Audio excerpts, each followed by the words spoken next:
Hello. Hey, Hey, Evan. Hey Casey. Casey, How's it going? good. Nice to meet you Yeah, virtually. you too. You too, Casey. Thanks for joining us. Pleasure. I know you're both busy guys, and so let's just launch in. Okay.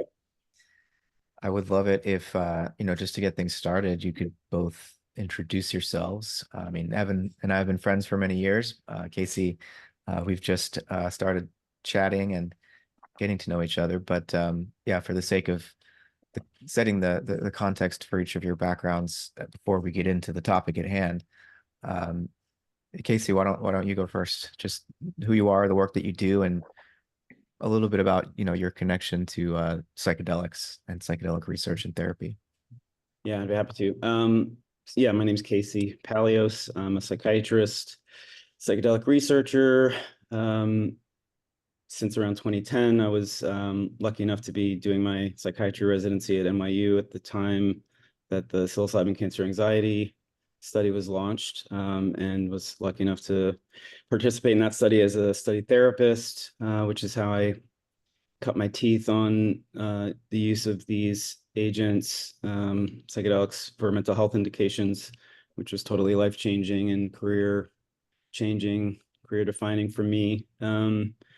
I immediately saw uh, the the potential in these interventions, and it was very exciting and inspiring. And that passion hasn't dimmed since then. Although the field has gotten a lot more complex over the past 15 years or so.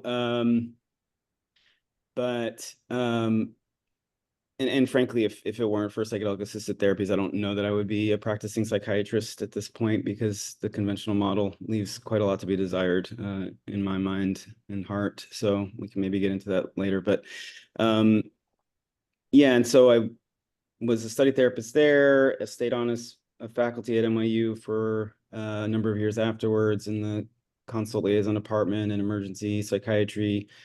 Piloted a study using ketamine in the emergency department at NYU in Bellevue, alongside Steve Ross, who was my mentor at the time, and was exposed through that to the use of ketamine for depression. And not long after that, in 2016, started using it in my private practice. So I've been doing ketamine-assisted therapy, ketamine infusion therapy, in private practice for all those years since. And in 2016, 2017, I got involved with MAPS and MAPS PBC, now Lycos. Was recruited as a study therapist for the phase 3 trials that were just gearing up at that time. And then was also asked if I could serve as a principal investigator for one of the clinical trial sites, which I did. So I did that from 2017, 2018 until we concluded the studies in 2023. So that was also a very fortunate experience for me, very life transforming, career transforming too. And am now in the process, sort of after those studies have wrapped up, I've been transitioning into figuring out how to create a clinic in New York City where I practice, um, for the delivery of psychedelic assisted therapy, but also very importantly, practicum training, experiential training for therapists, ongoing research, and essentially trying to establish a center and a community where the execution of this work at a high level of integrity and with a high level of ethics and efficacy and safety is sort of prioritized, and trying to figure out how to systematize that, operationalize that, and create a culture and a system that makes that a sustainable practice for people, for therapists, and for patients, and also how to make the treatments accessible too. So that's a large riddle to solve, but committed alongside a number of dedicated colleagues to figuring that out, and that's taking up the vast majority of my time these days, in addition to my private practice. Hmm.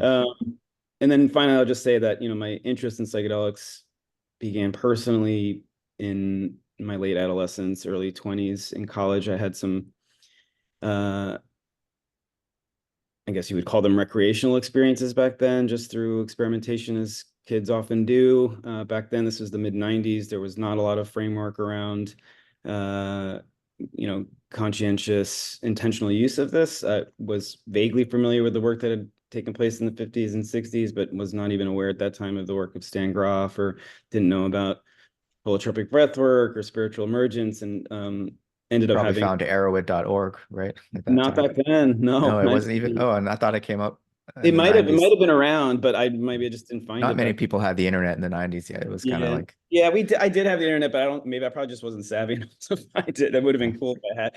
But I had like a very very profound psychedelic induced mystical experience that totally uh, transformed my worldview in lots of ways. I mean, I think I was always very open to things and kind of a seeker even before that. But to have an experience like that, that disclosed through firsthand experience just how profoundly um, limited in certain ways our ordinary waking state is. It's obviously very rich, but there's so much more that is possible to access outside of our ordinary senses, and just to understand how, I mean, I didn't have a way of understanding it at the time, and it was actually kind of destabilizing for a while.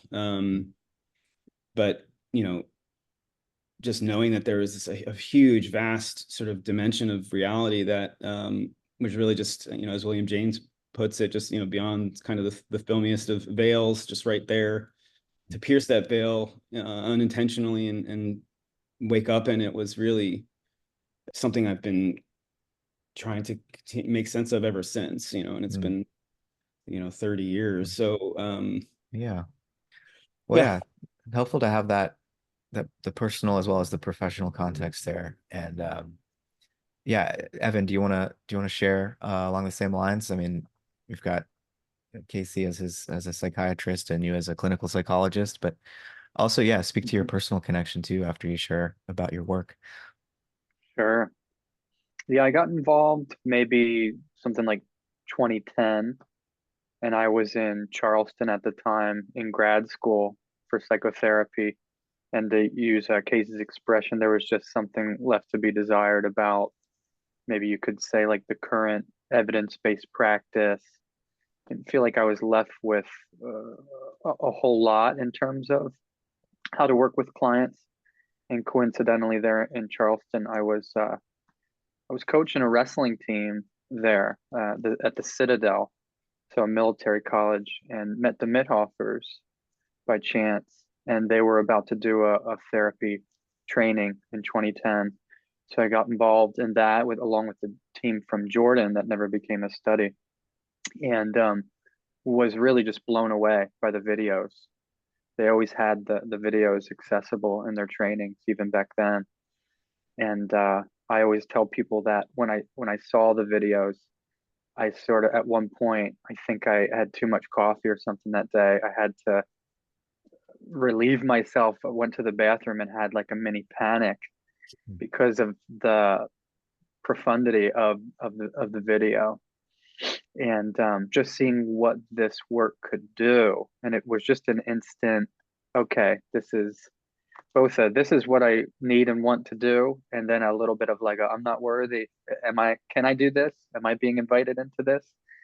And I definitely was. And pretty soon after that, Michael Mithofer um, kind of did another little training with me to help me become the lead adherence rater. I think probably the first.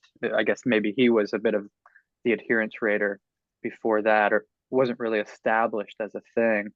And so he introduced me to the treatment manual and the adherence manual.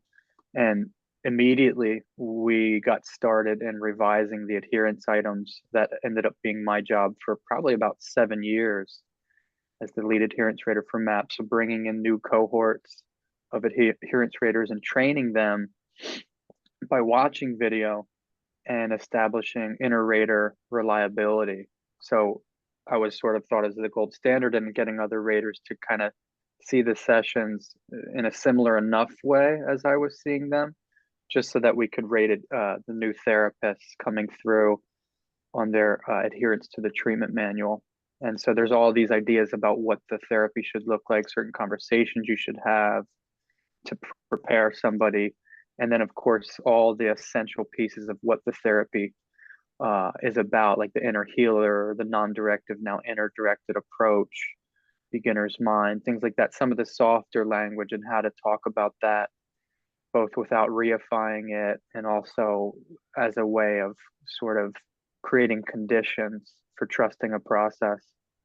So that was while I was going through grad school, and that was like my real training, aside from, say CBT type treatments.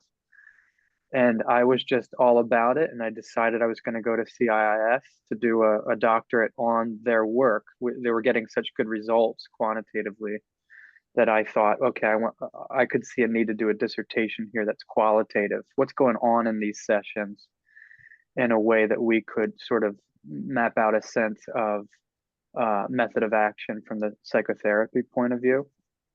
And so that was, again, a number of years doing that. And then I think it was maybe 2017 finally that I got on the other side of the camera and became a therapist in this study. That the first one was the life-threatening illness study with Julian Andrews and Phil Wolfson up in Marin, and that was MDMA for life-threatening illness. And then soon after that, within a year, I think, got involved as a therapist in the MDMA PTSD, the end of phase 2, and then continued in that sort of role for phase 3. And then have since joined Casey and some others in becoming trainers, consultants, doing supervision for people.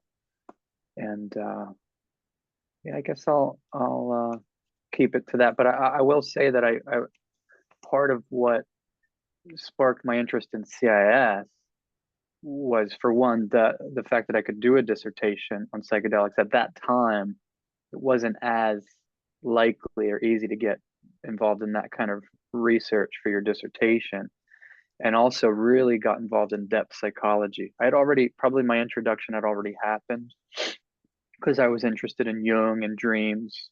Jung's dream work was what brought me to depth psychology.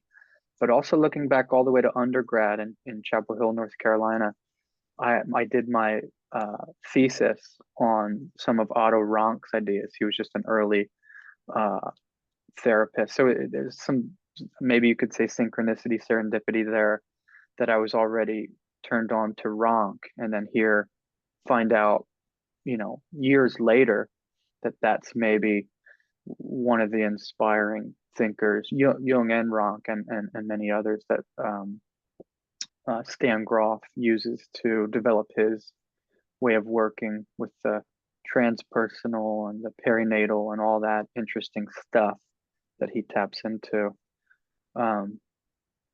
So yeah, it had been a long time coming, but it felt like CIS and the work with the Mithoffers in this research is really a kind of homecoming for me. Great. Thanks, Evan.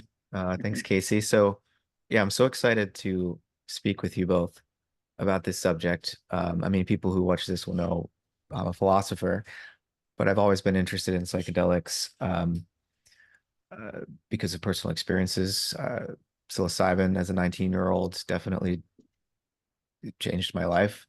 And I'm interested in these as belief change agents or agents of ontological shock. But I'm also interested in them as philosophical research instruments because we don't know, nobody knows what consciousness is. Mhm. And of course, part of the current psychedelic renaissance is really, in many ways, dominated by the hype around the mental health applications, right? End of life anxiety, PTSD, depression, etc. And the hype leads people to think this is a cure. And I think the work that you guys have done, and we're going to talk about a couple chapters you guys have coming out in a APA textbook on psychedelic-assisted therapy, but you're trying to show the full complexity and nuance of this new treatment modality, right? In the mental health arena.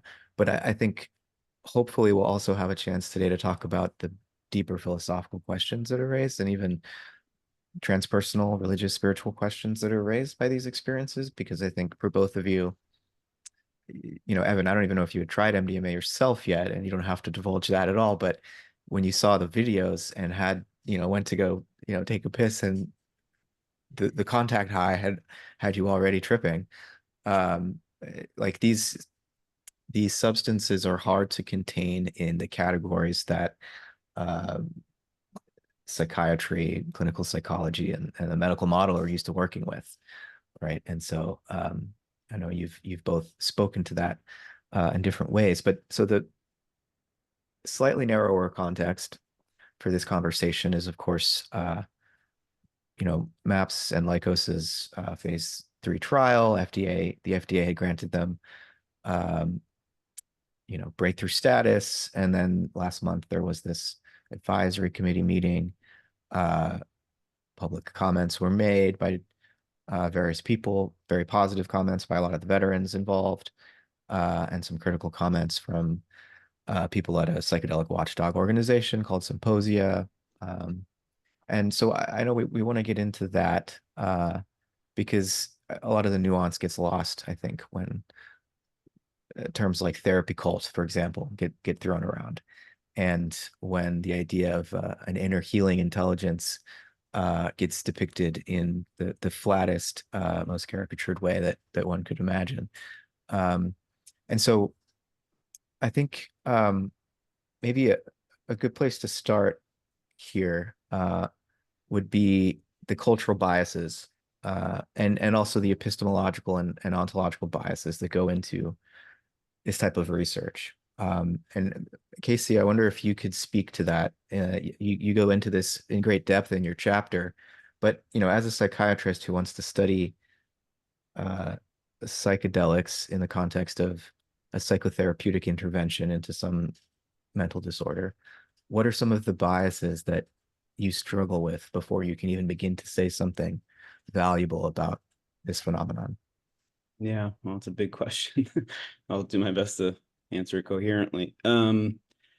Yeah, so the chapter I contributed to the textbook you're referencing is on psychedelic-induced non-ordinary states of consciousness, and how to sort of understand it. And I found confronted with the task of writing that chapter, I really had to strip my analysis, my inquiry down to like the really base fundamental questions that are rooted in epistemological biases that we have in the West, or that have to contend with those biases. Because as you said before, we don't really understand what consciousness is. There's a lot of debate around it. There's a whole philosophy of mind, and this, many decades at this point put towards trying to figure out, how does brain function correlate with the phenomenology of consciousness. It's, I think, the only thing that I think we can say with certainty is that the brain has something important to do with our experience of consciousness, but it's a really open question as far as what that correlation is, and how we, as brain scientists, and as a psychiatrist, part of my professional role and identity is to understand the brain as best as I can, as best as the field can, and in conjunction with the mind. But I'm not a neurologist, and I don't approach a patient or a person in the same way as a neurologist would, because I am very much interested and concerned with the phenomenology of a person's subjective experience. And so, what I lay out in the chapter is the fact that being trained in Western medicine, I went to an American university, I went to a medical school in the United States, I did my residency in the United States, I have a very Western education and training, which is very much rooted in Western European traditions of philosophy and science. And there are a tremendous amount of epistemological sort of biases or presuppositions, assumptions that go along with that is sort of baked into the ground of all the training that I got. And so just to put it in a nutshell, I think the prevailing model to this day is that consciousness, I don't think there's a small contingent of vocal opponents to the idea that consciousness is even a thing. People like, the Churchlands who want to say, I forget what the name of their position is, but basically that it's an illusion. I think it's illusionism that, our Or subject eliminative materialism. Yeah. eliminated materialism, right? Which I don't know how much sway that has in the field at large. It doesn't sway me in any way, obviously, but I think most reasonable people will acknowledge that, subjective phenomenology, subjective phenomenology of consciousness is something important and worthy of consideration in its own right. But I think the presumption, certainly what was presented to me throughout my training, is that the brain somehow generates consciousness, and that just based on on the face of it, not unreasonable empirical facts, such as like the fact that when we die and our brains die, that body no longer has any conscious experiences. I mean, I think that's an important fact that we need to account for. But there's also a lot of other empirical evidence that we probably won't have time to get into, to show that there actually potentially is good evidence that human beings can have conscious experiences even in the absence of brain function. But even leaving that aside, we don't know whether the brain generates consciousness because we don't have a coherent explanation for how that can happen. How, like, essentially, we have this sort of 3-pound conglomeration of squishy matter sitting inside of our skulls that is constituted by the same atoms of carbon, oxygen, nitrogen, hydrogen, phosphorus that, all the other inanimate objects in our environment are composed of. Why and how that particular conglomeration of atoms can have an experience of becoming aware of itself is a profound mystery to me. And I don't think, I have not seen any type of coherent explanation for why that could suddenly happen if we make the presumption, which is baked into the foundation, as I said. And maybe I should just name what that presumption is. It's what I define in the chapter as materialist reductionism, or reductionist materialism. This idea that the components of our lived experience that are quantifiable, that are measurable, what Galileo defined as sort of the primary qualities of the observable world, things like mass and position and velocity, things that can be measured and quantified using our senses, or the tools that we've developed as extensions of those physical senses, that those are the only things that really deserve the status of ontological reality, that are real. And all these primary qualities, or secondary qualities, things like what in philosophy are termed qualia, sort of like the redness of red, or just like the phenomenological subjective aspect of our experience of those external objects, those are given sort of secondary, if not sort of secondary ontological status, or maybe denied real ontological status altogether. And so that creates a huge problem. It's what's called the hard problem consciousness, famously by David Chalmers in the mid-90s. And that's, still a problem that within the sort of framework and paradigm of reductionist materialism will remain a hard problem, or maybe an insoluble problem, because it removes it creates this huge gap between inanimate, unconscious matter on the one hand, and the fact that we are material beings, material organisms made of that same putatively unconscious matter, and yet are somehow conscious, have conscious experiences, and have a subjective experience.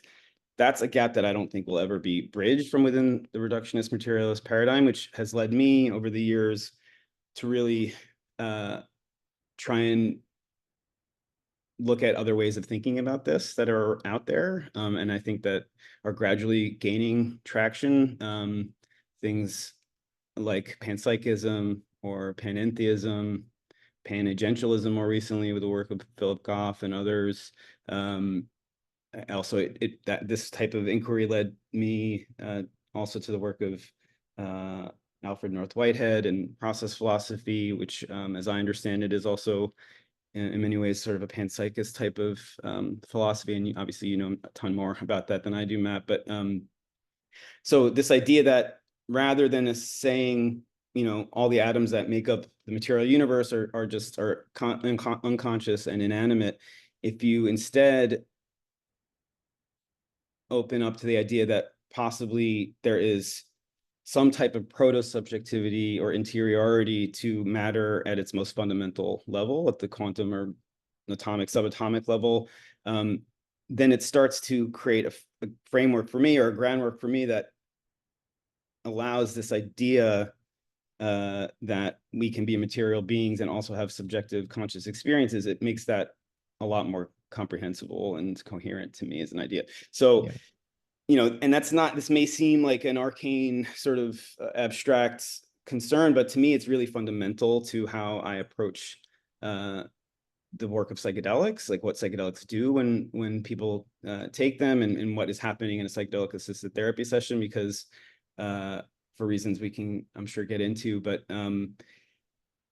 the core sort of assumption that I work with is that it's basically to assign equal ontological status to both primary and secondary qualities of matter, or to both the so to speak, objective qualities of matter and the subjective qualities of matter. Yeah. Not in a dualist sense, but in what I write about in the chapter is as dual aspect monism, which is a panpsychist position that says we have a monistic universe, meaning there's one thing, one substance, but that substance has both physical and psychic properties. Yeah. Or in very rough terms, an exterior and an interior. Although I think the way that those things are correlated are more subtle and complex than a simple exterior and interior relationship. I think, in fact, the way that they're related, and this builds on the work of Carl Jung and Wolfgang Pauli, this idea that mind and matter, so to speak, are related in a complementary way, in a way very deeply analogous to how a photon or an electron or other types of and then increasingly science, you know, physics has demonstrated this in increasingly large material bodies, in this wave particle sort of complementary relationship, where there is a local you know, manifestation in time and space, but also a non-local, universally distributed aspect to it that is wave-like, and that somehow the particles that make up the universe are both. They're neither one exclusively, and they are both at the same time. That's what it means to be complementary. So I definitely want to get more into thanks for all of that laying out of the biases, and I want to get more into the alternative ontologies and cosmologies that might help us better interpret and understand what happens in the psychedelic experience. But before we go there, I want to ask Evan a bit about his chapter, which you've co-written it actually with Eloin Samadi, cool last name. And, you know, I want to zero in with you, Evan, on a few different issues. Issues like consent, touch, non-directive therapy, allowing the inner healing intelligence of the client to direct, and the idea of the various self states, as you call them, and these archetypal perspectives that seem to take hold in altered states. And you're primarily talking about MDMA therapy in this article. There are intrapsychic parts would be another phrase that you use. And so you offer these vignettes, which are so important for bringing people into the room to really appreciate the complexities here. You quote one client. I have to read this just to give people a sense for the complexity here. The client said, 40 minutes or so after taking MDMA, it keeps happening now, almost like the amount of anxiety keeps being met with the same level of peace and relaxation. It's really weird, but I think I'm getting used to it now. I can't tell if I like it or not. Can't tell if I like it or not. And so, you know, when the therapist is having patients go through this, clients go through this experience, and they can't tell if they like it or not, something difficult comes up. how do you hold that? Um, they start calling you names, blaming you for things that have happened to them when they were at war or when they were in childhood. Or a client says, "Hold my hand." You say, I think, really poignantly that like it could be an ethical failing not to respond positively to that request, even though clinical psychology generally doesn't allow touch. Um, Psychedelic-assisted therapy seems to require reconsideration of that hard and fast rule, right? So I'm just laying some of these issues on the table and hoping that you can um, give us a sense for the ethical quandaries that arise that shape the practice of psychedelic psychotherapy. Sure, thanks, Matt. Gosh, there's so many angles to start with there. I'll just try to start with one and see where that takes me. But as I said, I did my dissertation on the qualitative processes that emerge in one of the most successful studies at that time, MDMA PTSD. And one of the major primary themes was, I called it conflict. It was called a number of other things. I sort of symbolized it by a spiral, sort of like a loss of the known order, sometimes a sense of loss of control. But I think a lot of times when the experience starts to come on, there's a bit of a threshold there where folks, they may easily, shift into this other realm of being or state of consciousness. But other times too, we just have defenses, we have protections. There's so many ways to say it that sometimes we constrict, contract. It's ubiquitous. I mean, we all have some version of doing this. We could intellectualize. Um, so there's this way that conflict does emerge, and sometimes I just call it two-ness. It doesn't always look like conflict, like in the quote that you shared. It's sort of more of a gentler version of it. I think earlier in that same session with that participant, he was saying things more like, I'm freaking out. I need this to stop. I want this to stop. So that brings up an interesting piece with consent. Psychedelic consent might be a new kind of paradigm or a new ethical dilemma for all of this that I wouldn't think would mean that we wouldn't do this sort of treatment, but that we just need to get into a bigger, more nuanced conversation about what that means. At that point, you're sort of along for the ride and you're just trying to create kind, human related conditions for, if someone's having a hard time, if someone's suffering. I think we have to acknowledge that just like a blissful kind of state can come about 5 minutes later, there might be suffering that it entails as well. And I think any psychotherapy paradigm gets that, or certainly adept psychotherapy. There's a lot of literature on just the essential quality of suffering. Not that we need or want or endure suffering, but that's sometimes often what a process entails, especially when you're working through trauma histories and sort of reintegrating parts of the self or experiences that have been sequestered, split off. So in watching just countless hours and hours and hours of video with our mentors, but also almost all, not, well, shoot, we have like, I don't know what you'd say, Casey, 100 or 200 therapists now on the studies. So Yeah, I haven't there's watched, 120 in yeah, the three trials.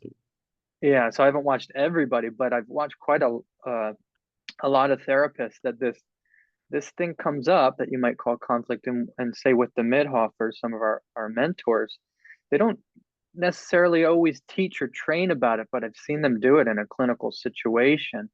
You sort of stand at the crossroads with the person. I'll get to the point about how you might need or want to respond in the affirmative or hold a hand, and how it could be a failure if you don't.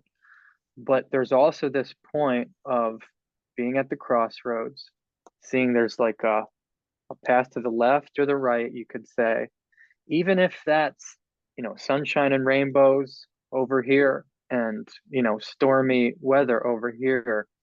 You don't know. And so that's the piece that I think really needs to be embraced. There's a mystery, there's a not knowing. And so there's a humility about that as a therapist, that you don't know which way is going to be helpful or what this person needs. And so if you can, we call it kind of staying present, or not getting ahead of the medicine. Being in that very tension might be the thing that's needed. And so the tension might build. That's a tension in the participant, but very quickly that comes here, interpersonal. And so next thing you know, you're in that tension with them. They could say, "Why aren't you helping me? Make it stop." Or one thing I call it heart confusion. I've seen it, another thing I've seen so many times. They might get confused about their medical biological heart, when actually it might be more like the emotional, sort of poetic human heart. And they might say, "Something's wrong with me, something's happening with my heart." And of course, we would need to not stand at the crossroads there. We would have, sometimes, a lot of times, one of the therapists is a an MD. And if not, we would bring someone in the room, we would check vitals, we would look into that. But as a psychologist, what I notice is we often lose the therapist in the room, sometimes for 30 minutes, sometimes for an hour. I've seen it happen for the rest of that day-long session, because the heart gets reified, and what they're experiencing is more like heartache, heartbreak, qualitative, difficult human stuff, loss, pain, grief, about the trauma itself. But there's such a tendency to grab hold of something there. Understandably, another form of protection is all the way down, body, sensory, deep, to grab hold of, and really gain some sort of something to hold on to there. And I think it's like a physical manifestation of what could also be a mental reification of the experience. And so we do try to offer what we can there. And then, offering a hand seems like, an obvious thing there. To not lend a hand there seems silly. But I want to just kind of back up and see if there was more to the question there that I passed over about touch, or any of the consent piece. I'd love to dig in a little bit with you on this issue of when, the participant says there's something wrong with my heart. And if you think about, what Casey was talking about, this dual aspect monism, the medical perspective would say, "Oh, we need to check vitals. Maybe there's some kind of, real, like, we think of the heart as a pump from that material perspective." Whereas the other aspect, the psychological aspect, the inner aspect, is that, as you're saying, the participant is having heartache on an emotional level. And both of these are realities, right? And one of the biases that Casey was speaking about was the brain bias. We think of consciousness as the psyche as produced inside the skull, or that's the scientific materialist assumption. But that's not what a person is. Like, we know, as ethical beings, as friends and lovers, and as citizens, like, we think of one another as individuals with agency and some degree of freedom and meaning, the need for meaning and capacity to create meaning, maybe. But persons are more than their brains. Persons have bodies. And, I know you go into the somatic side of all of this, addressing a bias in what you call the Western psychological, or the Western individualized cosmological perspective, I should say. And so speak to this issue of, like, the body in psychedelic-assisted therapy, because I think that bridges to the issue of touch. If we think that the person is more than just the chemistry of their brain, then the whole person includes the body, and the whole person includes relationships to other bodies. And so, yeah, to withhold touch if that is our truer, fuller condition, we're embodied beings, we're not just brains, would be potentially damaging, re-traumatizing. So speak a bit about the somatic element here and why psychedelic states of consciousness have moved therapy more in that direction, a somatic direction. That was for me or Casey? For you, yeah, for you, Evan. Yeah. Yeah, I think it's just interesting to consider what a body is. We have our physical bodies, and then, if you think about things like intersubjectivity or the way the mind's involved, that there's just this complexity about it, that we're sharing space together. I think interpersonal psychology dovetails really well with I think maybe a newer relational model of field theory. And so I think to also make sure that we are tending to the body and seeing what's needed there. So much plays out that needs movement, that might need something like touch. And I think the important piece here is that you're checking in about consent. You would never do it to that. When it comes to touch and the body, you're wanting to be curious about that, and ready to learn something new about that with the client or the participant. And so with that consent, I mean, I think it's important too that you're thinking about it for the participant or client, and you're thinking about it for yourself as the therapist. So to me, there's no simple conversation to have about this, or the news or the media isn't going to cover this. There's so much nuance, so much possibility, so much room for error, both error and for a good holding and a good sort of contact with touch, that I think a lot of times you almost have to get deep into the clinical material to get a sense of what that could look like. What are you ready to provide? And knowing your limits as a therapist is a big piece. What if the participant wants you to get into the bed with them and do a full body spoon or something like that? It's not unheard of or that outlandish for that sort of desire to come up in a participant, or for sexuality feelings to come up. But we make it clear in the preparatory period that while sexuality might be an important part of the process, sexual touch per se isn't something that we would provide, and that it's something we'd want to think about or talk about. And I think it's important to be ready as a therapist to come forward with whatever your yes is, as you're sort of giving the participant perhaps a no. Instead of it, focusing too much on what you can't do, being ready to come forward with what you would be able to do. And sometimes it's holding a hand or putting a hand on the foot. But I think this conversation easily gets polarized. I've seen at some, big institutional, you could say industrialized and big institution, big name schools, where this sort of research plays out, that there is a tendency to either shut it down. Why don't we just shut it down altogether? Or why don't we just limit it to, okay, a handhold, that's all we should do? I think there's a problem with that. It's a bit phobic, and it kind of negates that mystery piece. What if they need you to hold their feet?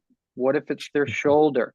What if they do at some point want to hug? Is that the end of the world if we end up hugging a client at some point?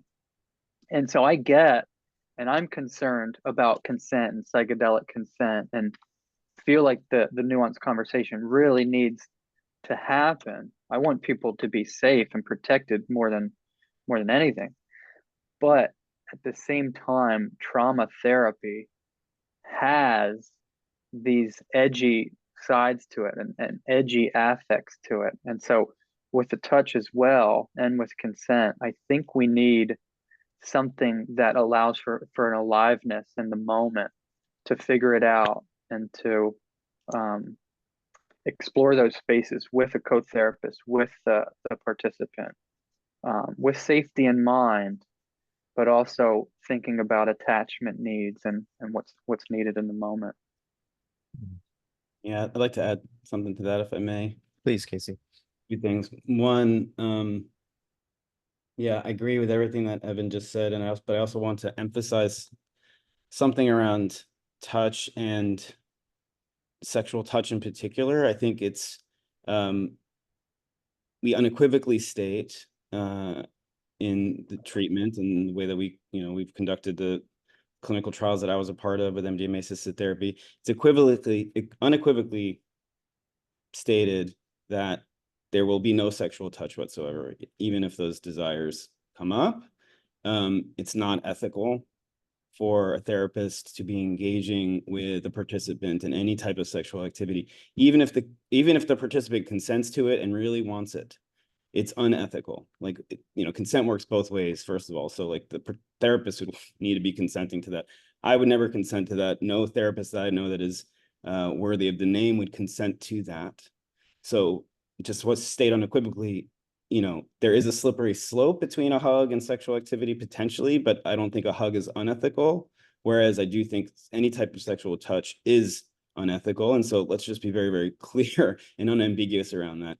Doesn't matter if the participant is consenting to sexual touch. There's some really legitimate questions around, can somebody under the influence of a psychedelic even truly consent to something like that? I don't think that they can. Especially given the power dynamic going on in a therapy, and especially when there's attachment traumas that have been activated. So, let's just be very clear. Sexual touch never happens, or if it does happen, it's a huge ethical breach, and that person who's committing that should not be doing this work, in my opinion. So just to be very clear about that, and the same would apply to having a sexual relationship with a patient or a participant after the treatment is over. Yeah. So Yeah, I would and very clear about that. yeah, To me, thanks. that takes us in a way, it takes me in my mind back to that notion of conflict too, but in the form of disappointment. There's all kinds of ways that the participant might come to need or want something you can't offer. They want a feeling to go away. They want to have a good feeling. And sometimes it's true that they would look to the therapist for that. What do I do? How do I do this? And so there's something about the balancing of the knowing or the not knowing, or also the doer done to paradigm, that we're not going it. This isn't something I do to you. And sometimes there's a disappointment that inherently arises. And I think that's often when the therapy gets really interesting, because now we're in the, related sort of sphere, and not just what you might think or hope or what the hype might suggest.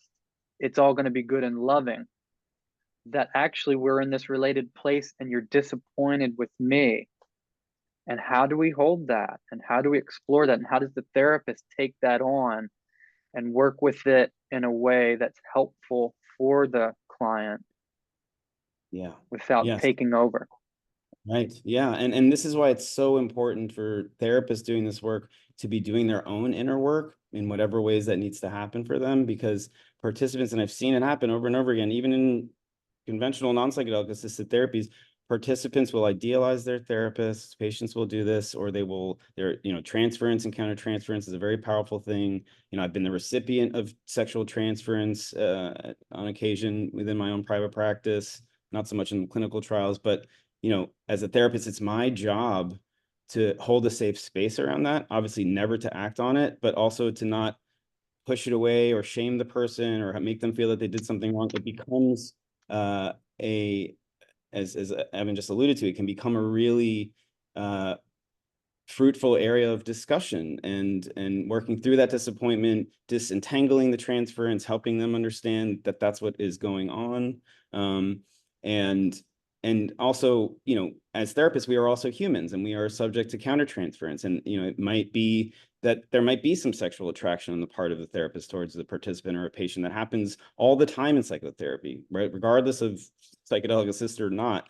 And transgressions can take place, boundary violations can take place when the therapist themselves is not doing the work necessary to clear those sort of potentially judgment impairing or obfuscating motivations from the relational space. So it's really important for us to be making sure that we are coming in as, so to speak, clean as possible. In fact, I think of this oftentimes, these are really powerful interventions. A psychedelic-assisted therapy session is in some ways akin to like a surgical intervention, where it's like we're really kind of delving pretty deeply into a person that wouldn't, that you can't do, like, the difference between like a massage therapy and a surgery, kind of, if you're comparing conventional psychotherapy to psychedelic assisted, there's a way in which that metaphor kind of holds. And so, you're upping the risk because it's a more invasive type of procedure. And so you have to take extra precautions. So you don't need a sterile field to do massage therapy, but you need a sterile field and sterile instruments to do a surgical operation, right? So, I mean, that level of sort of purity of intention and sterility is not really the great, it doesn't have the greatest connotation in this context, but like that type of like sort of psychospiritual sterility on the part of the therapist is really important for this to be a safe procedure, because there's ways that a surgery can save a person's life, and you can botch a surgery, especially if you're not following precautions, and kill the person, right? And so, how this work gets conveyed in the face of those risks is really, really vitally important. And what the experiential training and the supervision, ongoing continuing education, and the support around a therapist doing this work, it's why that stuff is so vital. And it's why it's really dangerous, I think, to be treating these drugs as the sole agent of change, like as though the therapist isn't really important, or that the relational field isn't important. That's the most dangerous slippery slope to me, because once you remove those safeguards and remove the emphasis on how important it is for the therapist to be carrying themselves in right relationship to the work and to the participant or the patient, and doing their own inner work, and how potentially fraught that relational field can be, because a patient or a participant will willfully often try and disempower themselves or try and idealize the therapist, especially when there's attachment trauma. The therapist can be put in the position of being a savior or a parent or a lover. All of these like roles can get blurred in the psyche of the patient or the participant through no fault of their own. It's just part of the process. And so it's not the participant's responsibility to hold safety around that. It's the therapist's responsibility. So I just want to make sure that that's, that we touched on that a little bit, because it's super, super important. And then there's another thing I wanted to talk about a little bit more on a theoretic level, if I can, around this idea of, because you mentioned, Matt, we're not just our brains. Our consciousness is, we're not just brains in a jar with this sort of meat robot underneath moving us around. Like, our consciousness actually pervades our entire organism, right? And so what I've come to understand and believe to this point, after years and years of doing this work, is that what we call the individual human unconscious is the innate organic intelligence of our bodies.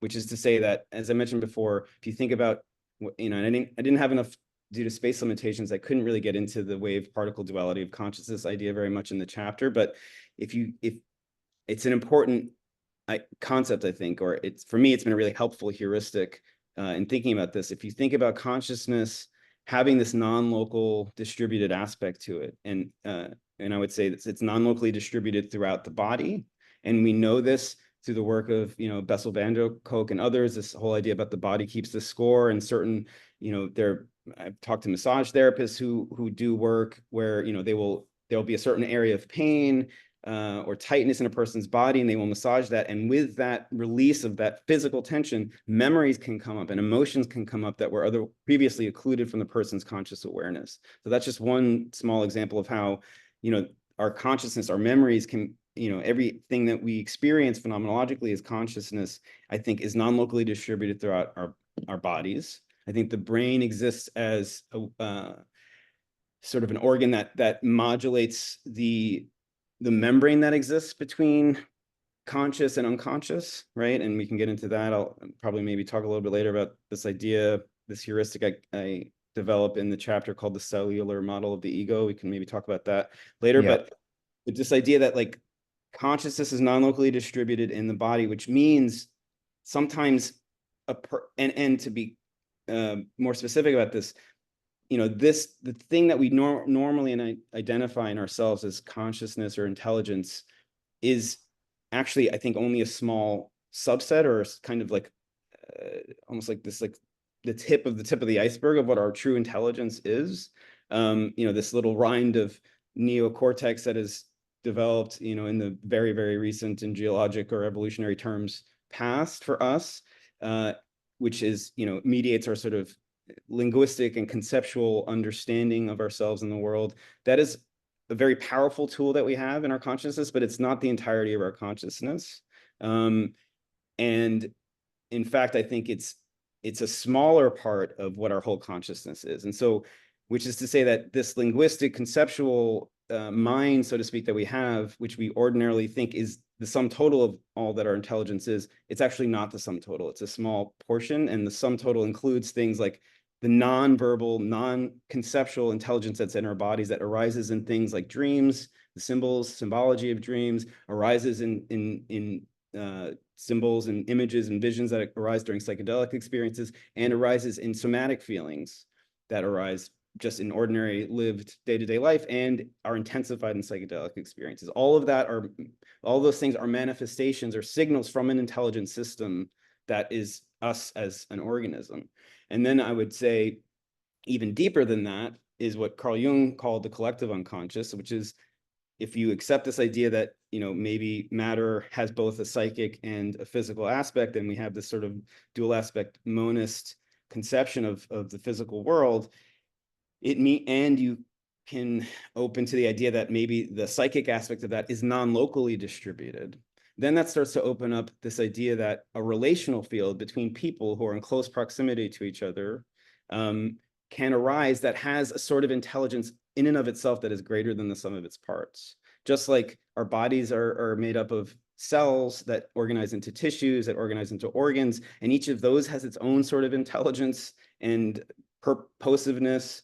We haven't talked a lot about purpose or teleology yet, but that's another, I think, really important bias that the conventional reductionist model has, which is to say that it is sort of allergic to the idea of teleology and purpose in biology. But I think more and more we're starting to realize that we have to account for that somehow. That has to be included in our concepts, the ways we think about biology and nature, because we just see evidence of it everywhere, right? There is this sort of teleology. It doesn't mean there's some, sky god with a beard that's like sketching things out and like a blueprint.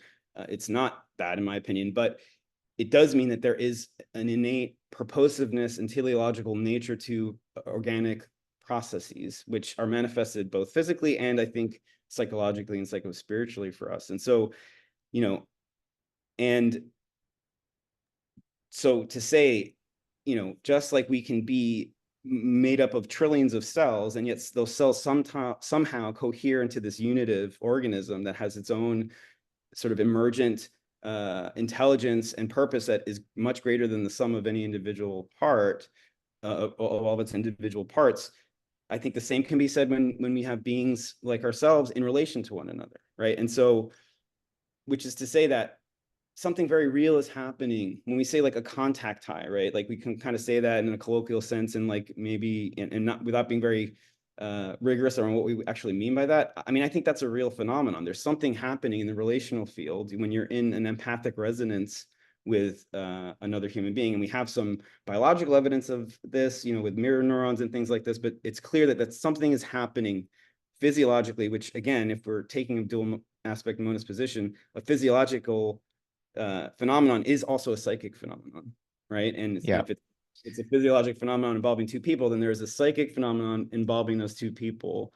And that has an intelligence of its own as well, which I've definitely experienced firsthand many times in these treatments. Yeah. And I love in your chapter how you explore a suggestion William James makes about the brain being perhaps better modeled as a transducer or receiver of this non-local field of consciousness rather than the local producer of it. And another American pragmatist philosopher, Charles Saunders Peirce, talks about how when I'm in dialogue with my friend and we're not just sharing words with each other, but we're in a shared emotional field, we have affection for each other. He says, am I not in his brain as much as my own, you Right. know? And Yes. so these are realities. The intersubjectivity is not just I build up a model of you in my head Right. that predicts more or less like, how you will actually behave. No, we're sharing a single stream of consciousness. We're in resonance. The brain's a tuning fork, Yes. and we Yes. attune to each other. Absolutely. And so I want to, I'm a philosopher. I want to get into all these things, but I want to go back for a second to the clinical side of this, the therapeutic side.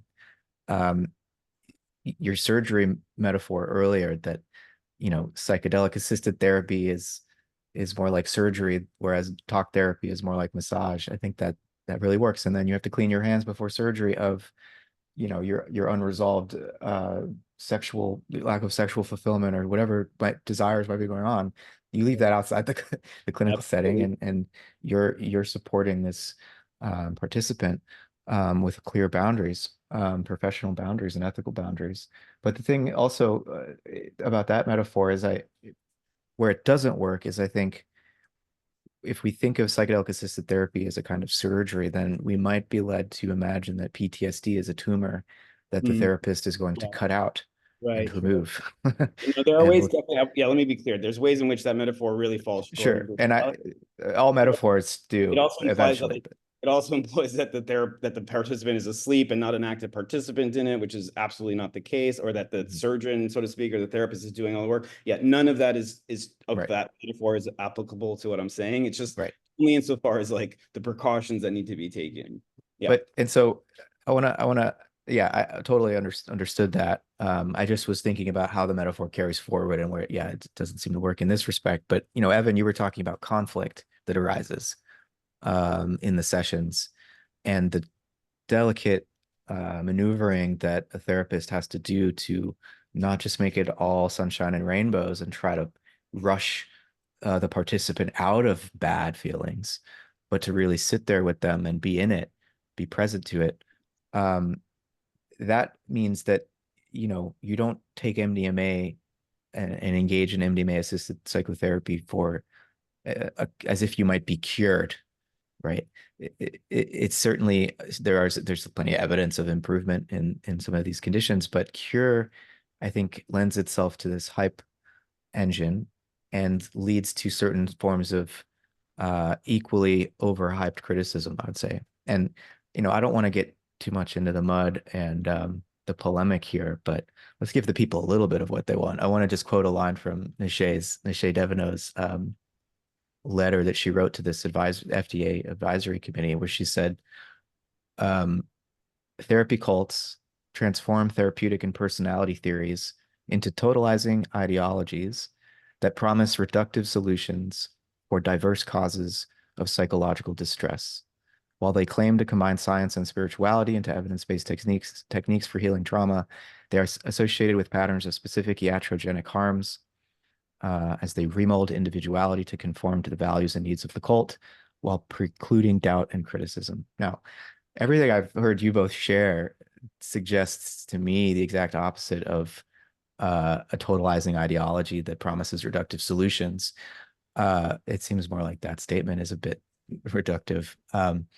And so, Evan, I want to give you a chance to unpack that issue of conflict that arises and the way in which uh, what I hear you saying and how therapists are trained is not at all to promise reductive solutions, but again, to sit with the nuance and complexity of participants who have experiences like, what I read when we first started.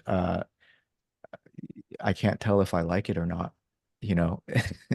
So can you speak to that a bit and just sort of respond to this, I think, unfortunate characterization of the work that you do? Yeah, I'm gonna try to tie it in to the conversation over the last couple minutes too. Right. And I thought Casey sort of caught himself well when he said sterile might not be the best word because, really it's the old notion of transference and countertransference is you check it at the door, you leave it at the door. there's good information about that. That is maybe step one. You would have been in therapy yourself, you're doing your own work, you leave your assumptions at the door. A lot of times you bracket out knowing or being the knower. There's this whole piece about negative capability from Beyond, ultimately from Keats. It's very much available in Jung thinking, where that's how you enter the mystery, that's how you enter relationship. It's not knowing. It's not just a lazy sort of not knowing. It's an entrance into curiosity. But going back to the sterile piece, it's sort of like this age-old idea in psychoanalysis of equal hovering attention, or now, therapists might just call it presence. That's all important stuff, but that's a baseline. We have to accept that though we go in with a certain presence or an openness, we're going to get knocked off that baseline since it is intersubjective field. And that's not a way of saying, hey, that's just the client stuff coming onto me. It's bidirectional and multi-directional. And so a more contemporary two-person, it's known as two-person psychology or more. We have three people in the room. We have a psychedelic, is more about you're doing something different with the transference countertransference situation. And this is, writing since the 1950s and all the way probably back to Ferenczi, who's now considered a father of the relational school. The idea is that you sit in and you be with various discomforts, the whole set of experiences you have with someone, including say not liking. What happens if you don't like a client?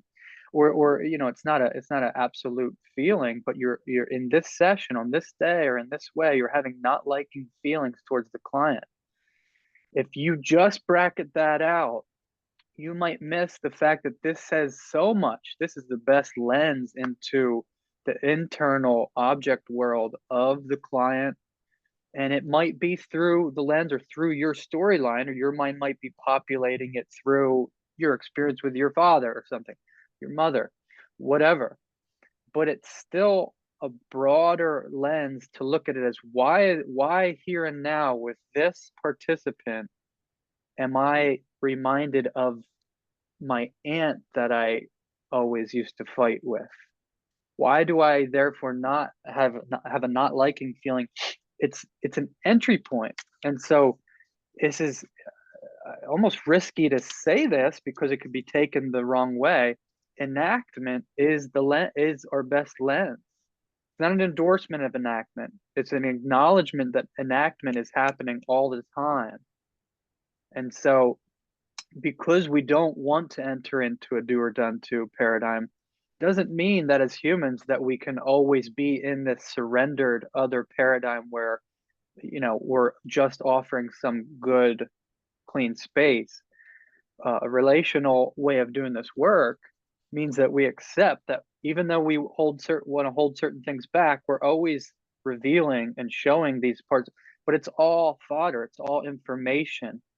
How you fall from the baseline of that equal hovering presence, we want to be aware of that. If you restrict that, or if that becomes disallowed, or the thing that a therapist could never do, you plunge it into the underground, you plunge it into unconscious, and you're more likely to enact in a big capital E enactment sort of way, in the terrible ways.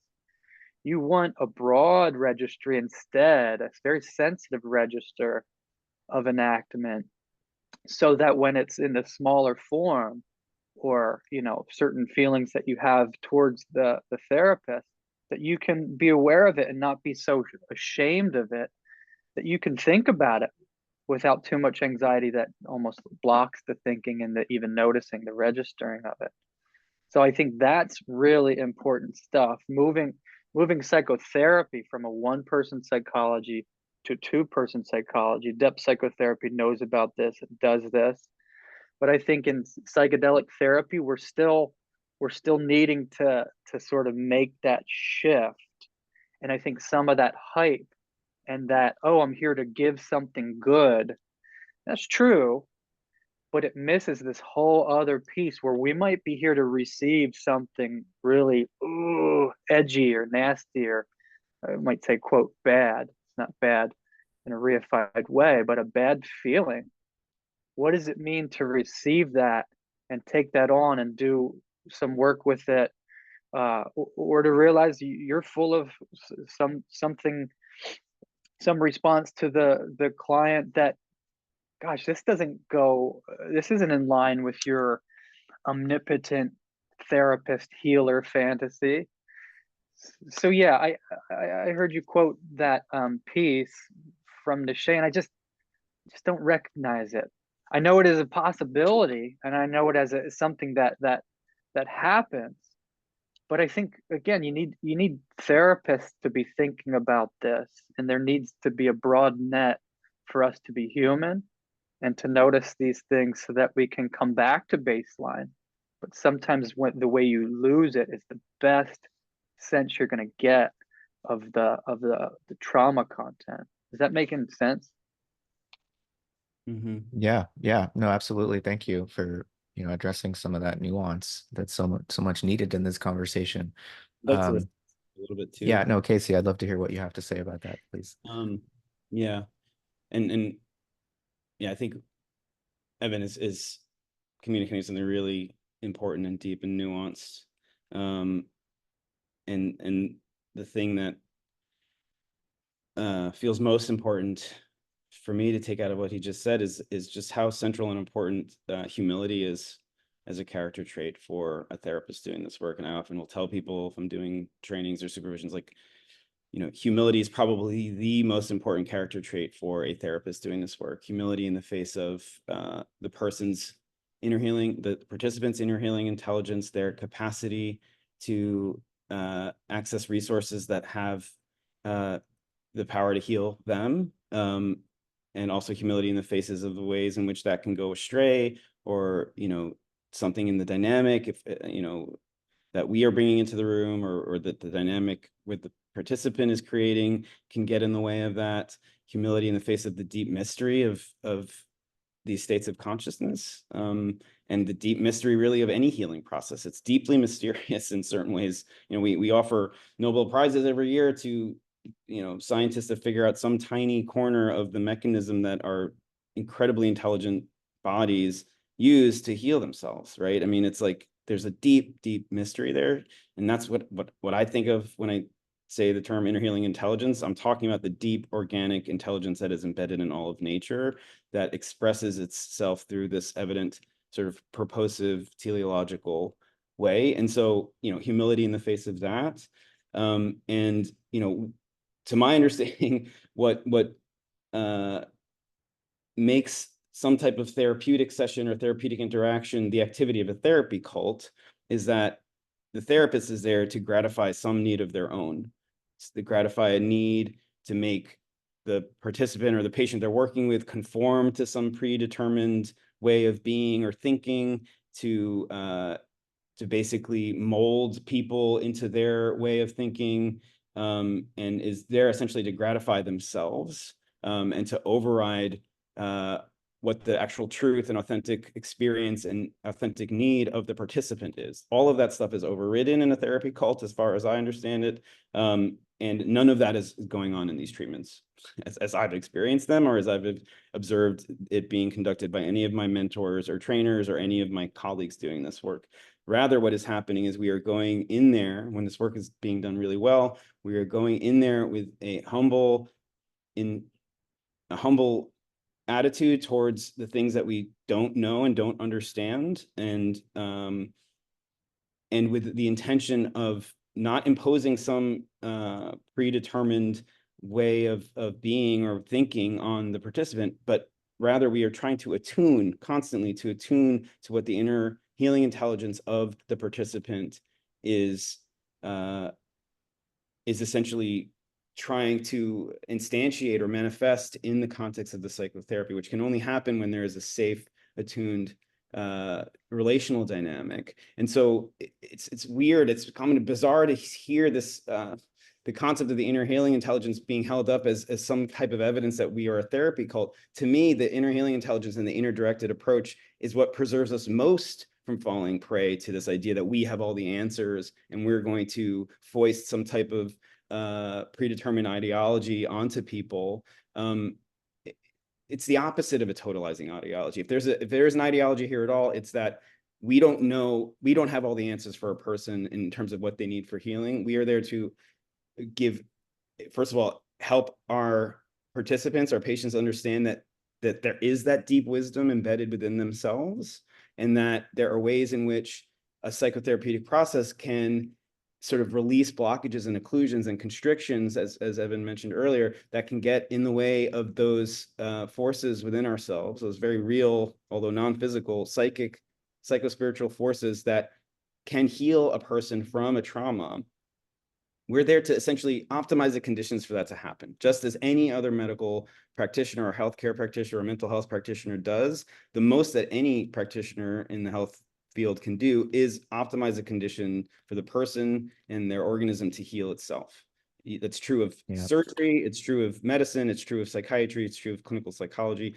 We are just optimizing the conditions. So, if you come in and you break a leg and you go to the emergency room, they may do x-rays, they may clean the wound, they may set the bone, they may put a cast on it, but ultimately the entire premise that is being relied upon is that the body has the intelligence and the capacity to heal itself when you have those other conditions taken care of. And so this is in principle no different than that. It's not some mysterious woo quackery that we've just made up for the MAPS protocol. This is embedded in all of medical practice. As Hippocrates said thousands of years ago, the physician treats, nature heals.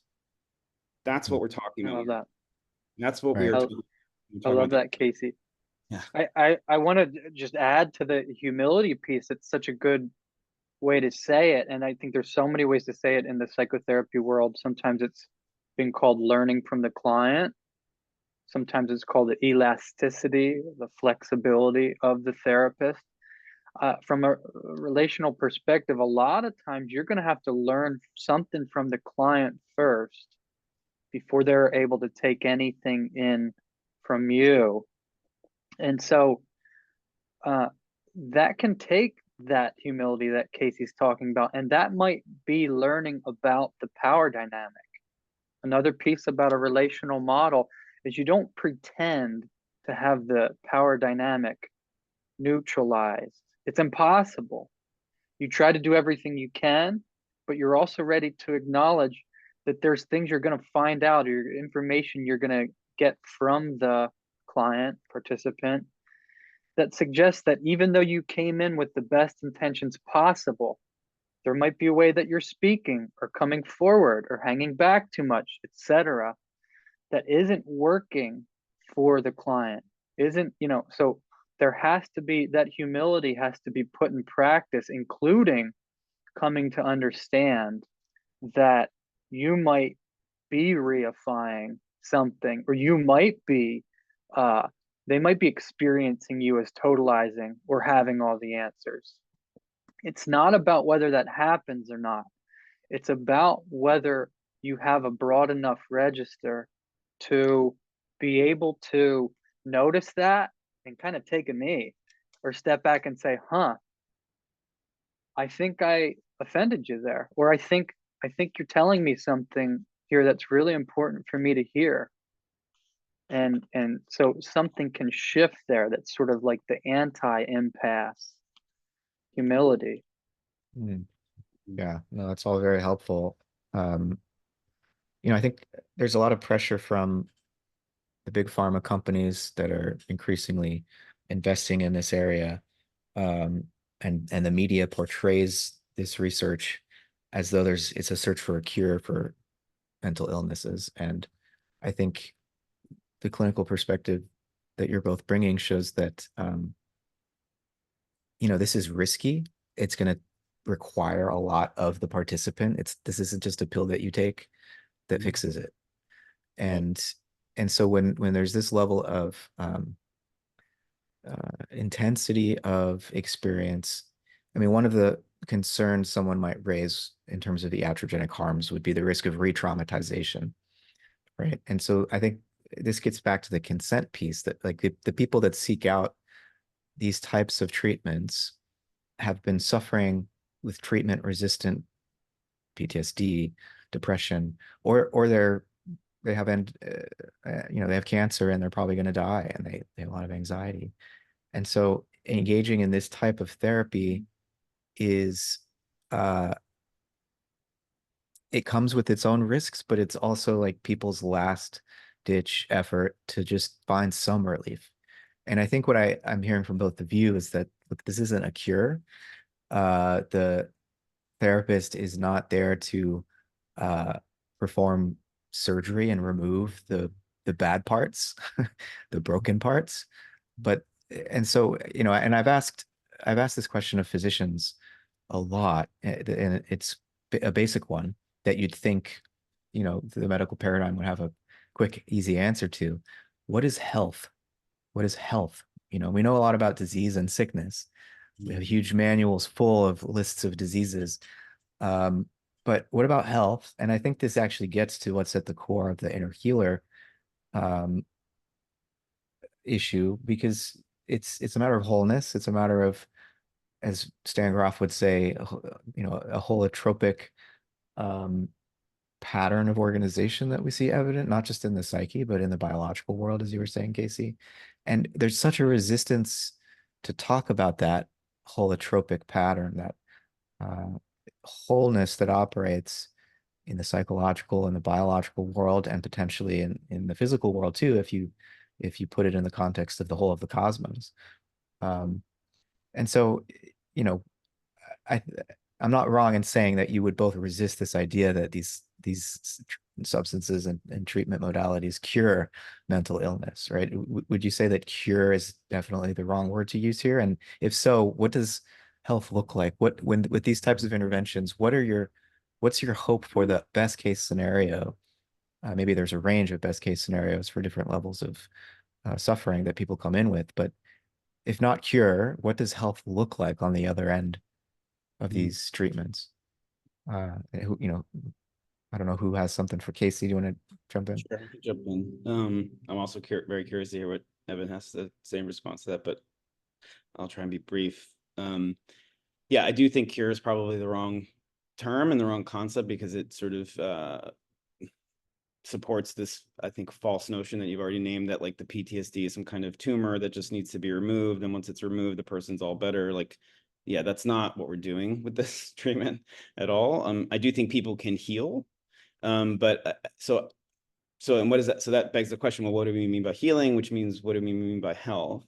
I think for me, the way I've come to understand it is a state of optimal health for a person is a state of optimal connectedness on multiple levels. So connectedness, and I think of it, and I write a little bit about this in the chapter as well. Like I think of connectedness as kind of, you can sort of sketch it out in a framework involving like three axes. So there's connectedness sort of on a horizontal axis, from person to person, the types of connectedness a person has between themselves and the other important people in their life. And more fundamental to that is sort of a vertical axis, or sort of what I call, so I would call that like the interpersonal axis. Then there's an intrapersonal, which is like the person's self to self or self to body. So that type of connectedness, which involves obviously patterns, homeostatic patterns in the body regulating in a way that is conducive to ongoing survival in a state of low pain, right, physically, or healthy functioning of all the metabolic activities that need to happen in an organism to keep it in right relationship or connectedness to its environment. So that's another form of connectedness to the environment. So that is, when that's happening in a way that's healthy and sustainable, that is a manifestation of health. But also self to one's deeper self, or self to that interpersonal would also include self with a capital S, as Carl Jung and others have coined it, and also self and to one's in connection to, you know, one's personal unconscious and personal life history and the meaning that one sort of makes around that. So that level of connectedness, I think, is important. And then there's the suprapersonal, which would be connected to connection between self and something more than self. So that could be a family, a tribe, one's ancestors, the species, the planet, the cosmos, all those levels of connectedness.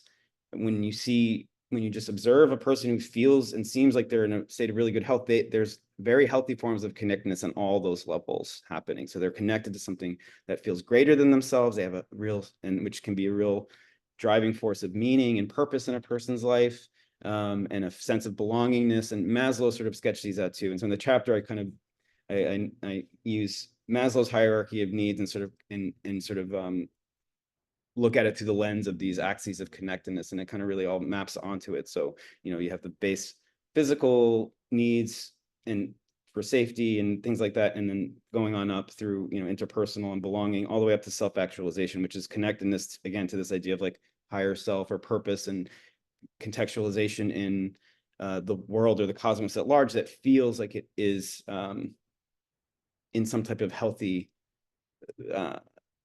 dynamic state of dynamic equilibrium, right, with all of those things. And so what happens when we have states that take us out of that form of health, and it happens because of the defense, the intelligent defense mechanisms that the psyche has, are these constrictions that Evan named before. So we will constrict in the face of some type of painful, harmful, suffering experience, for the sake of preserving survival on a lower level of connectedness, let's say, but at the expense of connectedness at higher levels. So somebody who's grown up in a, just to take one example, has grown up in a very physically abusive environment, let's say they were abused by their parents or something as a child, their psyche, their system will close off those forms of connectedness just as a means of preserving their physical integrity. So they'll stop engaging, stop looking for love or relationship with their parents because they're being met with, you know, some type of harmful abuse, physical, emotional, what have you.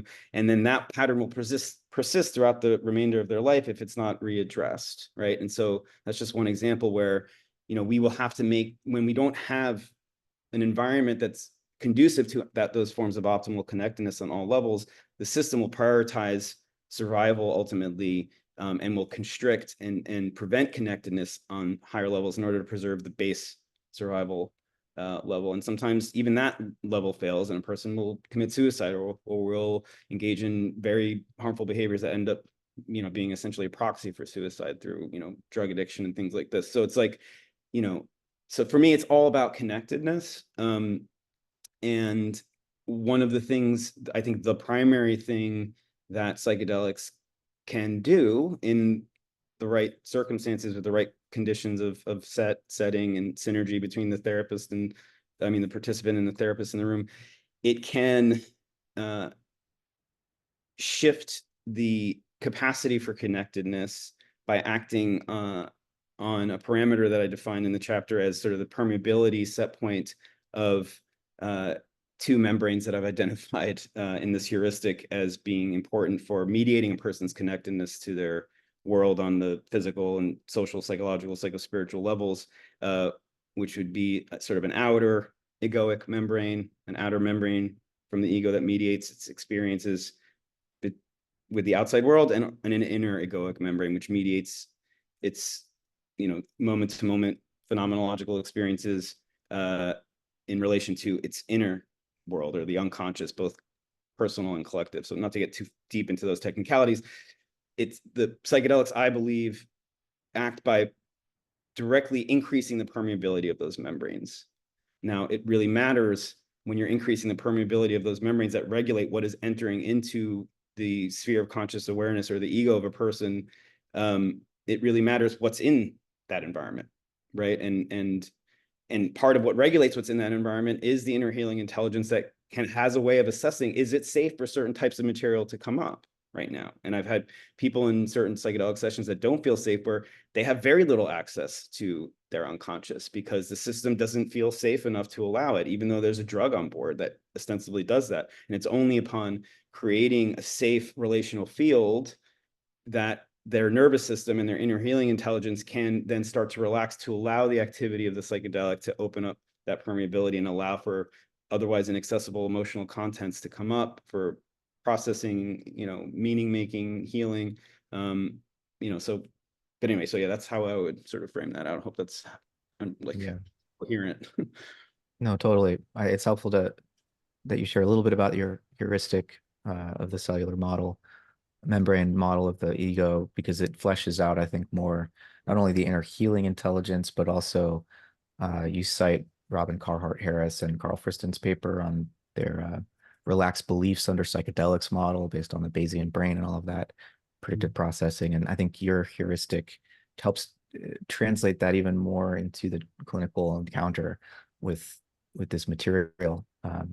But Evan, you know, on the question of risk, I mean, you could address the definition of health and what the outcomes that you would hope for, and if it's not cure, what is it? But also, uh, the risk element here of, whether it's of re-traumatization or of just having a really difficult experience. I mean, so there are people in these studies, whether it's MDMA, psilocybin, who have really, Rachel Peterson is one who is quite articulate in this regard about how dark and difficult and um, hard the trip was, and yet on the other side of it, something feels more whole here. Just as an example of the complexities involved here. But yeah, anything in here that you'd like to address, please. Sure. Yeah, such a big question. And I'll try to incorporate the risk, and I might just start by riffing off of a word Casey used, stasis. That seems important that we have and can establish developmentally and return to a sense of stasis. And then just as much to be able to leave stasis, to be able to go on your strange journey, psychedelic and otherwise, broadly human. And I think when you're talking about PTSD, trauma histories, there's something about containment when it comes to the risk. I always say that trauma healing lives right next door to trauma itself or re-traumatization. And it's sort of a container issue. Is there more coming up than the container can allow, or the zone of sort of tolerance can allow? And the mitigating factors there, other than the psychedelic, which can both broaden that window and I don't know, sometimes it expands it or goes beyond it, is this humanizing function. So again, I'm hearing that in a lot of what Casey's saying. That's a Jungian idea, and Donald Kalshed says that archetypes or our instincts, they're sort of a wattage that the personal psyche and individual psyche can't hold alone. And so they need humanizing, and that means connection, contact, relating things. In some ways, you could critique our culture or society as sort of breaking down in some ways in that regard. But psychotherapy and other contexts represent a reestablishment of this humanizing of the archetypes so that wattage can become beauty. Or I'm thinking of post-traumatic growth and healing. And also thinking in terms of someone I really love, his name's Searles, a writer. And it's going to sound probably like Casey again. It's health is about multiplicity, plurality. It's about larger capacity, ability to live a larger life, to live, feel, experience more. And then I would just say that includes even suffering. If you have a big loss and sort of don't have the container, so to speak, to feel that, you have to put it away. And it's not to shame that. I think we can't all look our biggest losses right in the eyes right away or continuously. But there's something about reconnecting even to heartache, for example, that is a part of what health consists of. And so it can involve even things that are counterintuitive, such as suffering. And I'm thinking too of, maybe was it Freud that said love and work? That's what health is. The ability. can easily sound problematic, because I don't think we're talking about being able to just do your 9 to 5 in a capitalist structure. I think it's more about embracing the heart's full inspiration when he's talking about one's work. And then of course love says it well, with no need for further exploration there. Yeah. Yeah. Yeah. Beautiful. Can I piggyback off that real quick? Which Sure. is, I love what you're saying, Evan, around, being able to expand one's capacity. What I'm hearing is something that I think resonates with sort of a deep truth that I have come to just in my own personal life and personal process. My wife, Dana, passed away in December of 2022, and that was a huge, huge loss for me, and generated a tremendous amount of suffering for me. And it really forced me to confront the nature of my own suffering. And then just because of how am temperamentally, that leads me also to like thinking about suffering on a more global level. And what I've come to understand through that process is, number one, I think the purpose of a human life is to grow in our capacity to give and receive love. And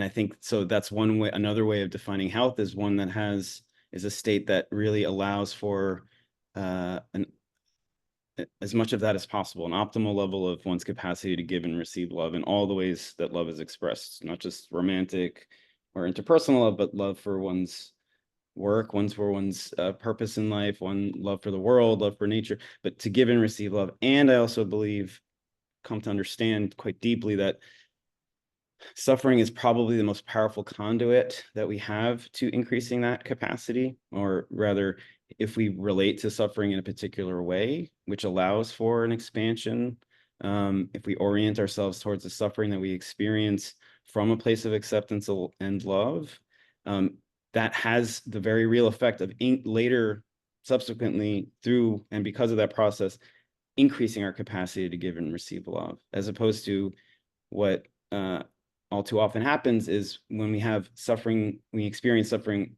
in a container that's not conducive to that, we respond to it from a place of fear or constriction, or, fear very broadly construed as encompassing things like anger or greed or isolativeness or all types of destructive, basically things that constrict us and close us off to connection, and reduce our capacity to give and receive love as a survival mechanism.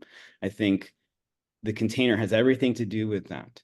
And how, what's the research shows is that, 100 people can be exposed to the same type of trauma that would qualify as a criterion A type of trauma per the DSM, something that's life-threatening or some type of sexual violation, things like this. And not all of them will go on to develop PTSD. And one of the defining sort of modulating variables there is, what is the type of environment that they're coming back to in the immediate wake of that trauma? What is the container that they come back to? Are they coming back to a container that allows them to have their feelings and to feel safe, and to allow their nervous system to come back to a place of sort of relative calm and equilibrium, and essentially, are they met in a container of love by their psychosocial support system? And do they have the inner resources to turn towards the suffering in a way that allows to engage with it and metabolize it? Or are they returning into an environment that is maybe not overtly traumatizing, but sort of hostile to the amount of safety that is needed in order for those processes to transform the suffering into a greater capacity to give and receive love? So that's, I think, what we're trying to do in this treatment for the people in the clinical trials who came in with severe or moderate PTSD that in most instances were very resistant to other types of treatment.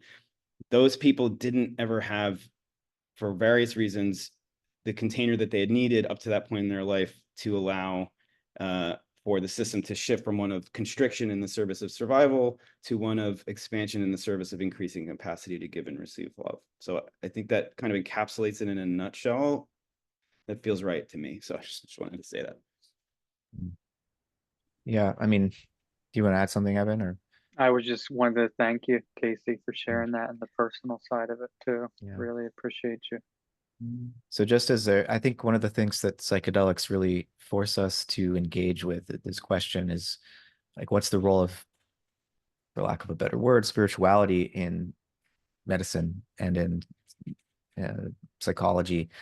Um, because, like one of the applications of psychedelic therapy is for end of life anxiety. And I think what comes out of that type of research is a sense that there is something like healthy dying. And I hear both of you saying in different ways that there's something like healthy suffering. Um, and in medicine, there's the Hippocratic Oath, do no harm, which is kind of like the negative. It's like a negative value because I guess the implication there would be do no harm, um, as in get out of the way so that love can do its healing work, and love in the sense of that inner healing intelligence, this telos, this movement towards wholeness that's operative in the body, as well as the psyche. And so do no harm means just the healing comes from this I'll use the word spirit that we can't measure. It doesn't show up on the brain scan, but it is there internally, emotionally, psychologically, for both the participant and the therapist. And so psychedelics really, I think, psychedelic medicine, psychedelic therapy, really, in some ways, forces this issue that some level of transpersonal sensitivity or spiritual openness, it just, yeah, it barges its way into the practice of medicine and therapy, right? Otherwise, you can't really explain how the person can come out the other side of these things feeling more whole. Um, so we got to wrap up here. There's so much more we could discuss, and I guess just to close this up, I guess I'd love to hear from each of you. Obviously, the FDA is in August going to make a decision. Uh, Maybe how you're feeling about that, and longer term, what's the ideal vision that you would have for psychedelic therapy and medicine, psychedelics as a mental health treatment, and also more broadly at a social and cultural level. I mean, is medicalization the only track? Do you also think there's value in the way in which these substances get used ceremonially increasingly? I mean, Evan, you mentioned as part of the bias of Western individualized cosmology that there's not as much research on group therapy. And the ceremonial context provides you that sense of being in a circle together. And this isn't just my individual psyche anymore.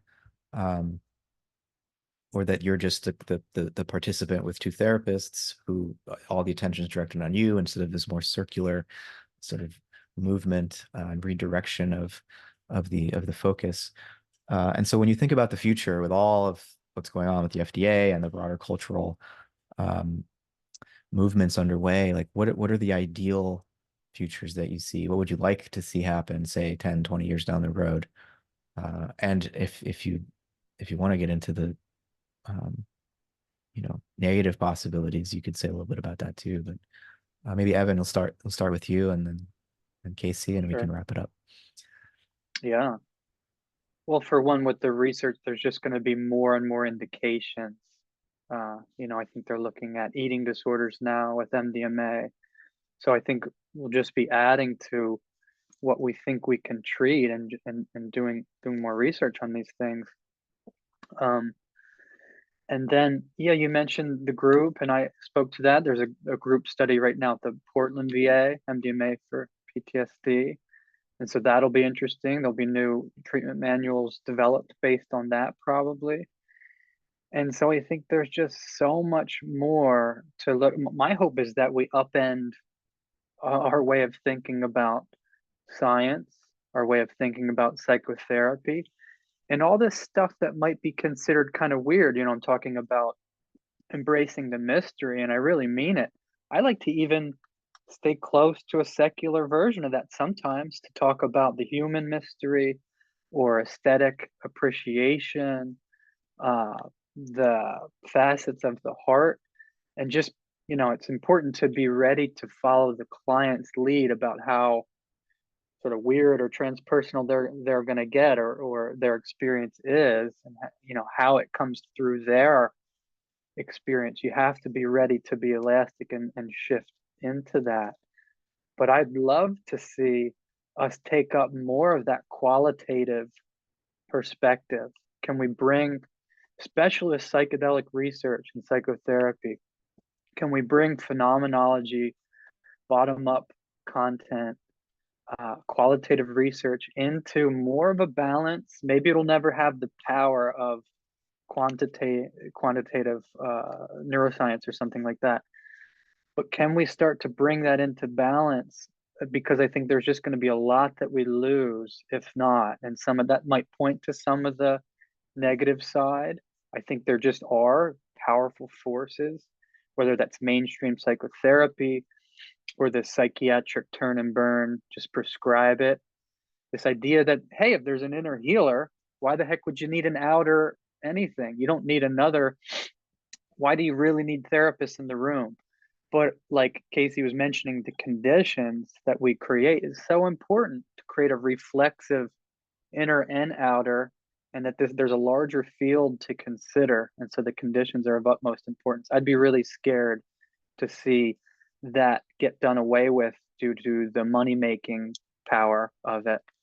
And I just want to say that it's not, that doesn't mean that there's not niches for all these things. I don't know, cluster headaches or all kinds of indications where maybe you don't need all this extensive psychotherapy, sure. But when we're talking about complex PTSD, I would be afraid of a world where we erase the outer healers in the room that help reflect the inner. Great. Yeah, thanks, Evan. Casey? Yeah, I mean, I would echo that. I share that fear. I mean, I've seen certain tendencies in certain corners of the field, you know, wanting to do away with or either like minimize the role of a psychotherapist in the room, and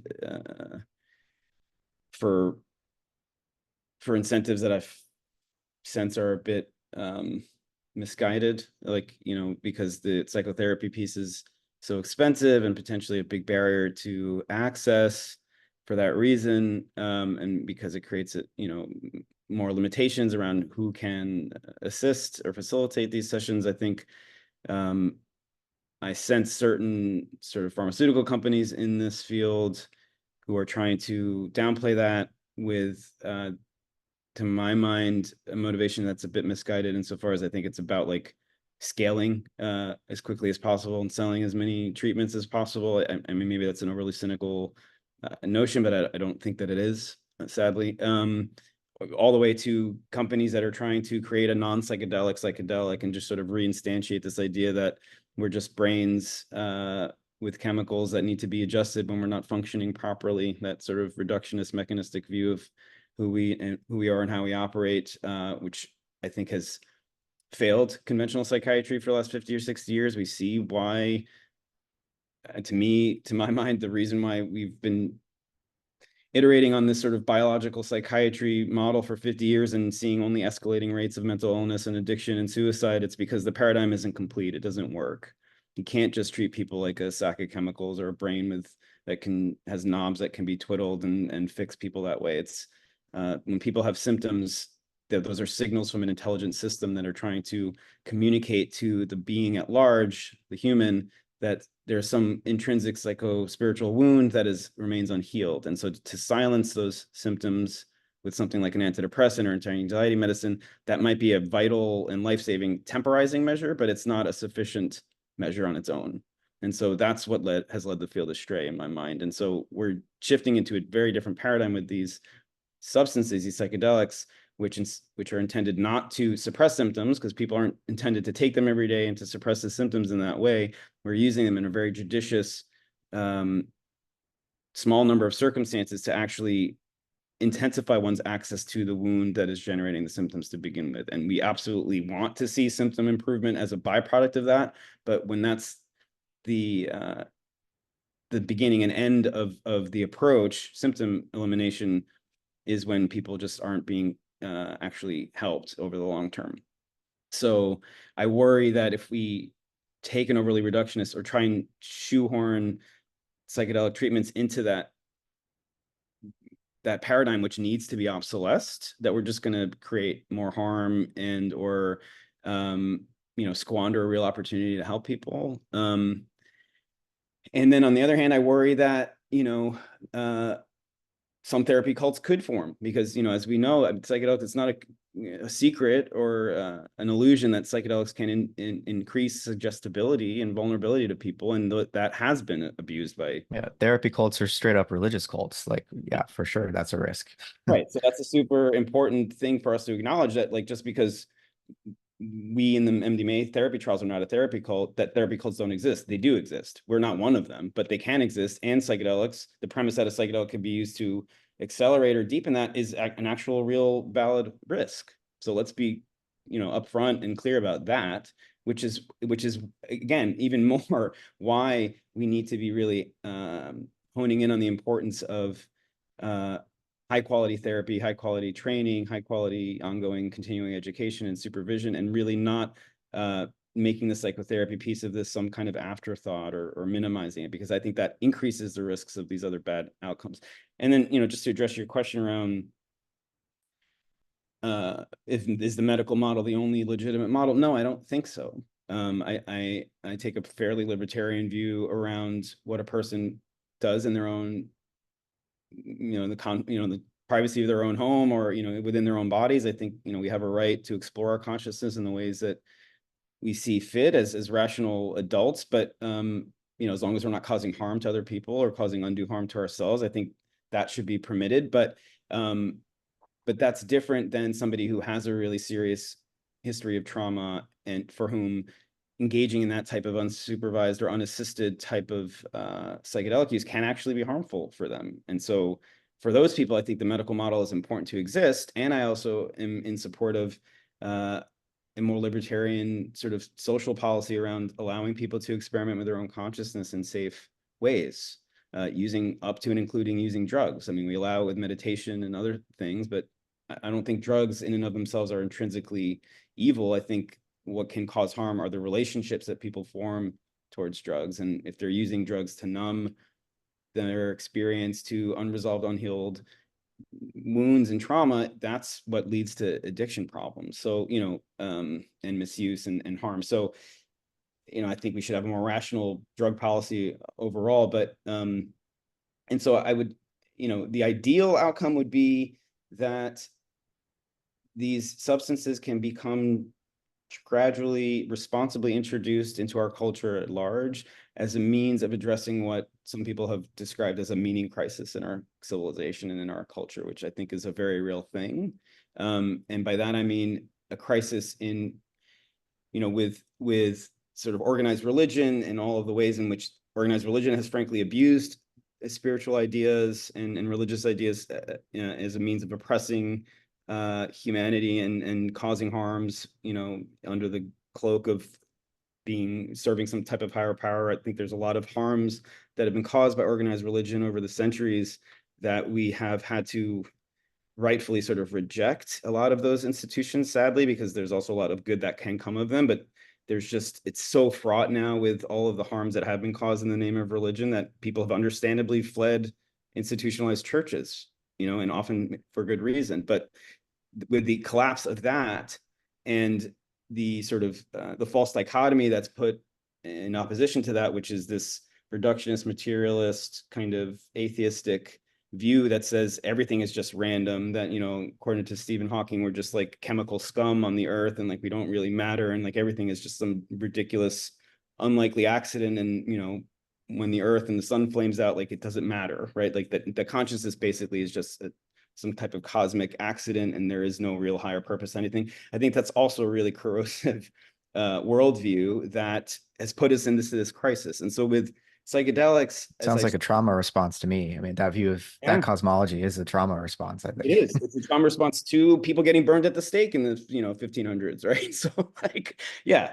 And and so I think the pendulum has needed to swing into that to that highly secularized mode of engaging with reality as part of a process, however, that I think does need to find some way back into the middle, where it's like, to me, spirituality is an acknowledgement of this type of teleology that we were talking about, this innate intelligence that, wants the things, the systems that make up itself, the universe, to be whole and connected to one another. And, the way that I think we can relate to suffering that promotes that, it was described very beautifully by Viktor Frankl with his logotherapy, this idea that, like, suffering really ceases to become suffering when it finds a meaning, right? It turns into something else. It turns into a greater form of connectedness, which to me is meaning. I mean, meaning, the word meaning just means connectedness, one thing to another, or one person to something greater than themselves. The ways we use meaning all imply this idea of connectedness. And so to engage with one's suffering in a way that gives it meaning is a way of promoting connectedness in the ways that I was kind of talking about before. And that's maybe how psychedelics can be hopefully employed in a way to redress this sort of meaning crisis that we have through millions of grassroots individualized experiences on the part of individual human beings with a firsthand experience of something greater than themselves and something that gives them felt embodied experience of the ways in which we are truthfully deeply connected to nature, to the world at large, to one another. I think that's the real promise that I see in these agents, but there's also so many ways it can go astray. So I have a lot of hope still, and also a lot of fear. And I think, we just need to be courageous and as wise as possible as we proceed forward with this. It's a very interesting time of history. Excellent answer, Casey. Matt, I just wanted to see if I could drop a fact here at the end. I know we're at time, but it felt like it was important. I didn't get to it today. There's some people saying that, this isn't really a coherent therapy in the first place. It's a grab bag of this, that, and the other thing.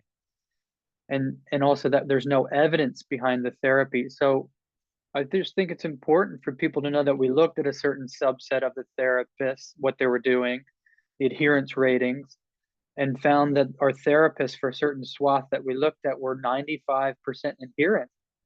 And so that our therapists were doing a thing that we call MDMA assisted psychotherapy from this model that we've developed.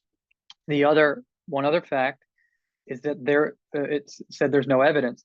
Well, there is a study that looked at I think it was a study in Charleston that found that 25% of participants in the placebo group no longer had PTSD. They didn't get MDMA, but they did get this form of psychotherapy. And 25% is a new novel. It's good enough to be a novel, effective treatment.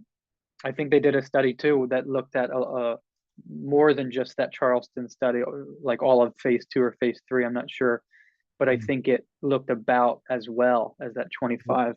It was around 30%, I think. In the 30%. The placebo. So there is evidence that's building, yeah. and we need. I think a lot of us are here to build on that evidence base. Right. Yeah. And, I'm glad you brought those facts in. And one of the things that came up at the advisory committee meeting that the committee members and some commenters were worried about is this issue of unblinding. But what you're saying about even the placebo group who got the therapy but not the MDMA still showed improvement. I mean, we didn't have time to get into the whole blinding question. It's like it was presented by and the non-experts in the committee on the FDA committee talking about the unblinding in these studies. Just didn't look at the research because it's like unblinding is sort of a feature and not a bug. Like there's no way around it in these cases of the classic psychedelics and MDMA. But we didn't get a chance to really dig into that. I know we're at the top of the hour, and I think this was really rich. Thank you both for sharing your expertise and your wisdom and your hopes and dreams for this field. I think, there's a lot of challenges here for psychiatry that you touched on nicely, Casey. I'm particularly, I've really, what hit home for me and what you were just saying before was this approach of psychiatry looking for symptom suppression primarily. And with psychedelics, we're actually amplifying the symptom, or trying to get to the root cause here. And that's like a totally different approach. And so it's challenging, Yeah. for your discipline, I can imagine. And, Evan, the relational psychotherapeutic angle that you brought into the mix here is so important for really pulling out the nuance of what goes on in the room during these sessions. Um, the humility pieces you were both discussing. So yeah, hopefully this conversation can contribute to a less polarized uh public discourse about this question. And hopefully we've injected so much needed nuance into the room of shouting people that it can often seem like. So yeah, thank you both. Really great to be in dialogue with both of you. Yeah, thank you, Matt, for this opportunity. This was a great conversation for me too. Thanks so much for having us, Matt. Really Yeah, appreciate the conversation with you. great. Well, keep up the good work. All right. Take care. Thanks. Yeah. See you guys later.